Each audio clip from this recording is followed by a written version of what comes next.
Tuesday, samantala po pulis na nasugatan habang inaaresto ang isang sospek sa Parañaque binigyang parangal ng PNP. Carlo Mateo Caloy. Pinarangalan at kinilala ng Philippine National Police ang Katapangan at Kabayanihan ni Police Staff Sergeant Carlo Navarro ng Parañaque City Police Station.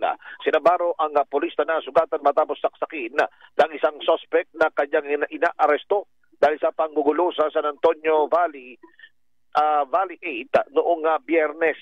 Personal na nagtungo si PNP Chief Police General Romel Francisco Marbil sa impilan ng Parañaque City Police upang igawad ang kay Police Staff Sergeant Navarro ang medalya ng sugatang magiting at medalya ng kadakilaan, kalakipan token at tulong pinansyal.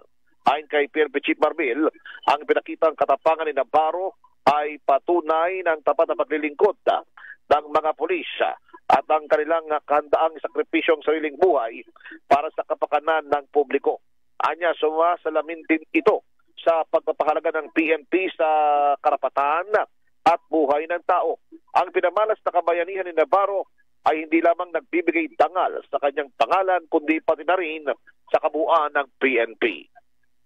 Ako si Carlo Mateo ng GMA Super Radio, DCWB Dapat Totoo.